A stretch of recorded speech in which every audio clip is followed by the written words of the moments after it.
Bom dia para mais um estudo hoje, né? Então vamos fazer nossa prece, nossa oração, pedir proteção à espiritualidade que aqui estão, né? Para que tudo ocorra bem, pedir para que esses nossos irmãos que são trazidos aqui possam entender esse estudo que é muito importante para eles, esses espíritos desencarnados que são trazidos aqui. E vamos dar então início com nossa oração, pedindo proteção.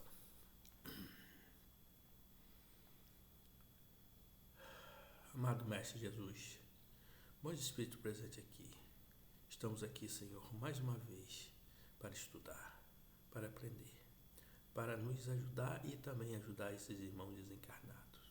Que nós possamos, Senhor, ter compreensão da nossa passagem, quando nós vamos para o outro lado. E sendo assim, Senhor, pedimos, Senhor, que esses espíritos que aqui são trazidos, que ainda estão com suas mentes perturbadas, ainda não reconhecem que passaram para o outro lado, possam entender com esse estudo que eles não pertencem mais ao nosso plano físico e sim ao mundo espiritual, onde eles têm que ser tratados, onde que eles têm que ser orientados para que possam abandonar essa ilusão mental que eles criaram na sua mente. Sendo assim, damos por iniciado o nosso estudo de hoje. Que assim seja e assim é. Então nós vamos para a página 117, pergunta 163, vamos entrar agora em perturbação espiritual. Né? Então, a 163, Kardec pergunta assim aos espíritos: a alma tem consciência de si mesmo imediatamente depois de deixar o corpo? Ou seja, quando ele desencarna, quando ele morre, né, na palavra das pessoas que não entendem do espiritismo, né? Então, quando essa pessoa desencarna, quer saber se tem consciência imediata depois de deixar o corpo. Aí os espíritos respondem assim: imediatamente não é bem o termo. A alma passa algum tempo em estado de perturbação, né? Então, ele quando desencarna, ele não tem noção imediata. Aí fala assim, mas como assim? Olha, alguns espíritos que são evoluídos, que já conhecem o espiritismo, esses são instantaneamente, né, conseguem recobrar sua consciência. Por quê? Que mesmo antes dele falecer o corpo, né, o seu espírito já está desligado, ele já está reconhecendo a sua passagem, ele já está do outro lado, já reconhecendo. Os espíritos evoluídos, os outros espíritos amigos dele já vieram resgatá-lo, explicarem a situação. Agora tem espíritos ainda que estão na inferioridade, né, que não recobram. Tem espíritos que estão até hoje sem saber que partiram, estão numa perturbação, né, que não sabe, eles não sabem o que está acontecendo. Tem espíritos que ainda estão deitados dentro do caixão. Tem espírito que está ainda achando que está naquele incêndio, que está naquele acidente de carro, de tão perturbado que estão mentalmente. São espíritos muito presos à matéria ainda. São espíritos que nunca estudaram sobre vida após morte. Né? Então vamos agora para a pergunta 164, né? Para a gente entender um pouquinho melhor. A perturbação que se segue à separação da alma e do corpo é do mesmo grau e da mesma duração para todos os espíritos? Aí o espírito responde: não. E ainda continua: depende da elevação de cada um. Aquele que já está purificado se reconhece quase imediatamente, pois que libertou da matéria antes que cessasse a vida do corpo. Enquanto que o homem carnal, aquele cuja consciência ainda não está pura, guarda por muito mais tempo a impressão da matéria. Então, meu irmão, foi o que eu acabei de explicar, né? Que aquele espírito mais evoluído, ele tem uma rapidez maior de recobrar sua consciência, porque ele já é desligado da matéria. Agora, aquele espírito ainda inferior, esse ainda é um grau de dificuldade muito grande, né, de saber que partiu desse plano, que está do outro lado, né? Mas através do trabalho espiritual, os nossos amigos lá do outro lado, né? Os nossos amigos caravaneiros, que sempre vêm resgatar irmãos que estão ainda em perturbação, muito deles consegue ser resgatado e ajudado, né? Porque Deus não abandona os seus, não abandona, né? Mas ele também espera o momento certo de fazer o resgate, porque não adianta só a pessoa querer, o espírito querer ir lá resgatar. O resgatado, ou seja, o espírito também que está em perturbação, ele tem que começar a aceitar, né? Tem que querer. Então, se ele é disputado, esse espírito quando chega lá do outro lado, eles são disputados pelas trevas, né? As trevas tentam resgatá-lo, arrebanhá-lo ele e colocá-lo ele dentro do seu exército de trevas. E muito vão por não saber, por não conhecer. Muito aceita até trabalhar para o bem. Outros ainda estão em dificuldade através de medo, através de muitas coisas. Lá do outro lado, gente, é muito complicado. Você não pensa que é fácil, não. Não é fácil, não, porque lá é como aqui. Aqui também não tem essas pessoas boas que às vezes entram para o crime. É a mesma coisa lá. Tem pessoas, tem espíritos bons, por não conhecer, por não saber, né? Eles são enganados, eles são levados a praticar o mal.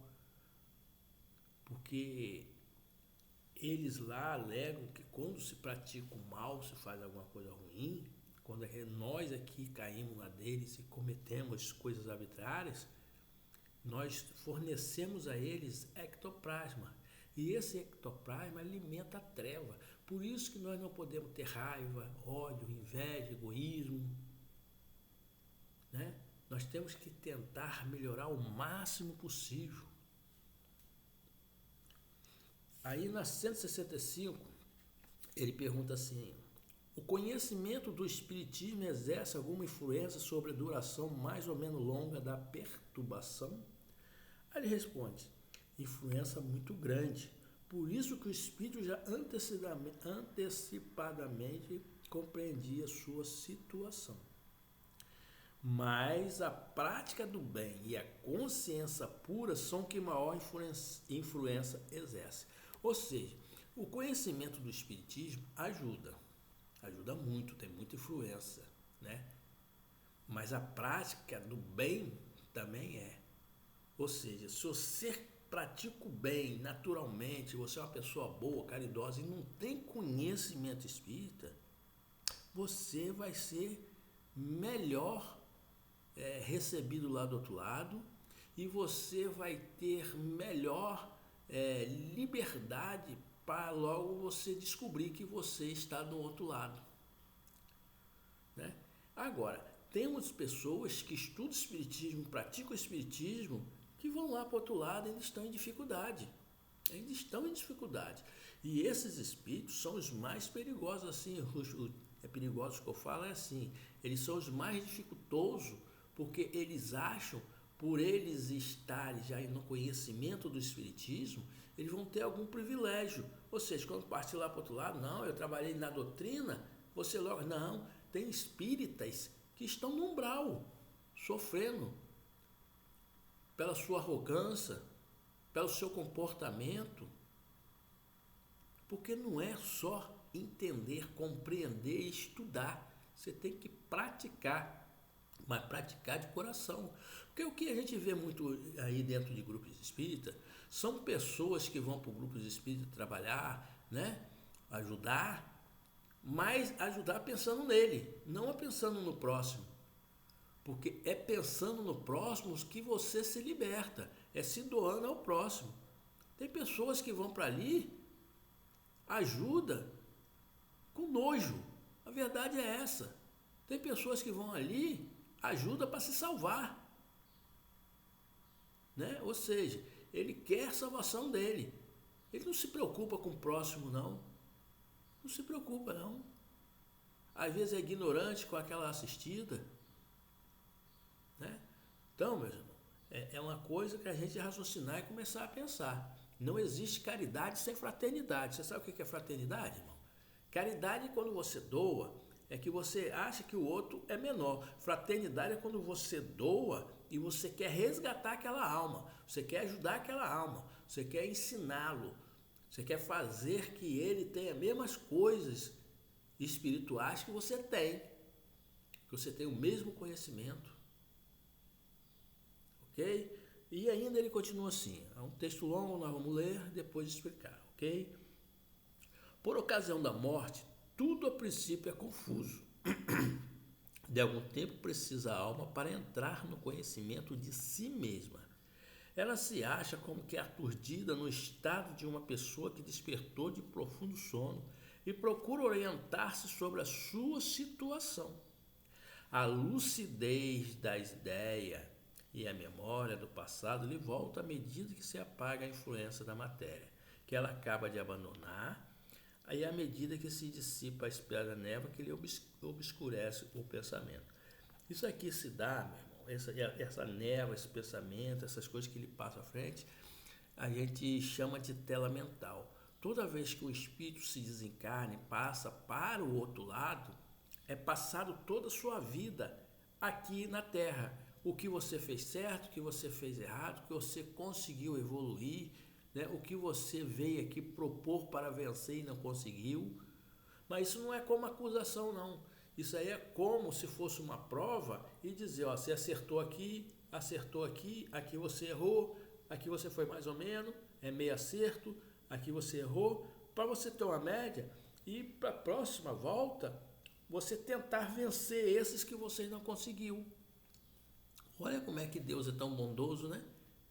Aí prepara o próximo planejamento. Primeiro vai cuidar de você, vai tratar de você que está lá do outro lado, vai levar você para o hospital, aqueles que necessitam, vai ser tratado, depois ele vai ter um tempo de repouso lá, depois desse repouso ele mesmo vai procurar estudar, vai procurar praticar alguma coisa, para que ele possa assim ter alguns méritos lá do outro lado, porque nada lá também é dado assim não, você tem que praticar para você ter uma casa lá, para você isso conquista com sua evolução, com o seu entendimento lá do outro lado.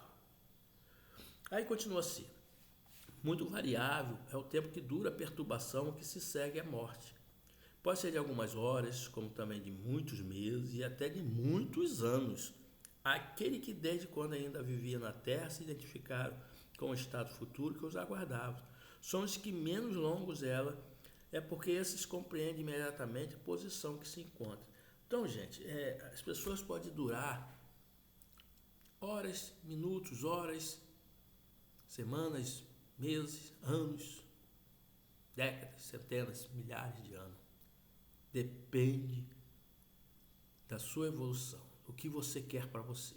Porque se você reparar, meu irmão, esses que estão lá do outro lado, no umbral, no sofrimento, se eles pararem para pensar e falar assim, para aí, tem uma coisa errada. Eu estou fazendo coisas aqui, dizendo que eu vou receber melhoria, e eu só vivo em sofrimento. É uma coisa para pensar, o espírito lá do outro lado começar a raciocinar. Para aí, enquanto aquele lá que chegou aqui depois de mim, olha só como é que ele já está bem vestido, bem limpinho, bem, né, com cheiro bom, a roupa com a veste boa, a aparência boa, e eu com esse frangalho acabado, destruído. Não, calma aí. É onde esses espíritos despertam a sua consciência e aceita ajuda. Aí sim eles vão começar a entender a sua evolução. Aí eles vão sair desse mental perturbador e vão começar a ser tratado melhor. Aquela perturbação apresenta circunstâncias especiais de acordo com os caracteres dos indivíduos e principalmente com o gênero de morte. Nos casos de morte violenta por suicídio, suplício, acidente, apoplexia, ferimento, etc., o espírito fica surpreendido, espantado e não acredita estar morto. Obstinadamente sustenta que não está. No entanto, vê o seu próprio corpo, reconhece que esse corpo é seu, mas não compreende que se acha separado dele, acerca das pessoas a quem estima. Falta-lhe e não percebe porque elas não ouvem. Semelhante ilusão se prolonga até o completo desprendimento do espírito, do perispírito. Só então o espírito se reconhece como tal e compreende que não pertence mais ao número dos vivos. Este fenômeno se explica facilmente. Surpreendido de improviso pela morte, o espírito fica atordoado com a brusca mudança que nele se operou. Considera ainda a morte como sinônimo de destruição e aniquilamento. Ora, por que pensa, vê, ouve e tem a sensação de não estar morto? Mas lhe aumenta a ilusão, o fato de se ver como um corpo semelhante na forma ao precedente, mas cuja natureza etérea ainda não teve tempo de estudar. Julga-se sólido e compacto como o primeiro, e quando se lhe chama a atenção para esse ponto, admira-se de não poder palpá-lo. Esse fenômeno é análogo ao que ocorre com algumas sonâmbulos inexperientes que não creem dormir. É que têm o sono por sinônimos de suspensão das faculdades. Ora, como pensam livremente e veem e julgam notoriamente que não dormem, certos espíritos revelam essa particularidade, se bem que a morte não lhe tenha sobrevindo inhospitadamente. Todavia, sempre mais generalizado se apresenta entre os que embora os doentes, não pensavam em morrer. Observa-se então o singular espetáculo de um espírito assistir ao seu próprio enterramento, como se fora de um estranho, falando desse ato como as coisas que não lhe respeito, até o momento em que compreendem a verdade. A perturbação que se segue à morte não tem de penosa para o homem, de bem que se conserva calmo, semelhante em tudo a quem acompanha as fases de um tranquilo despertar. Para aqueles cuja consciência ainda não está pura, a perturbação é cheia de ansiedade e de angústia, que aumenta a proporção que ele da sua situação se compenetra. Nos casos de morte coletiva, tem sido observado que todos que perecem, ao mesmo tempo, nem sempre tornam a ver-se logo, presas da perturbação que se segue à morte, cada um para o seu lado, ou só se preocupa com o que lhe interessa. Ok? Então vamos fazer a nossa prece aqui e pedir por esses irmãos. Ó bons espíritos aqui presentes, que tu seres esses irmãos desencarnados, que ainda estão na sua perturbação mental, que ainda não reconhecem a sua passagem, que eles possam entender que eles não fazem mais parte desse mundo físico e sim de um mundo espiritual. O espírito é imortal e, por ser imortal, ele continua sua caminhada evolutiva, continua do outro lado como se estivesse aqui, mas sabendo que não mais pertence a nada da matéria, e sim a um plano espiritual, e que eles possam aceitar a ajuda desses irmãos caravaneiros que estão ao lado deles, querendo ajudá-los, resgatá-los, levá-los para uma condição melhor, que eles saiam desse sofrimento, desse pesar, dessa amargura, dessa prisão mental que eles mesmos criaram, que eles possam entender que é praticando bem, se integrando às passagens dos nossos irmãos e a passagem do nosso irmão Jesus Cristo. Por isso, Senhor, peço por esse irmão que eles aceitam e vá para o tratamento. E agradecemos por essa oportunidade. Que assim seja e assim é.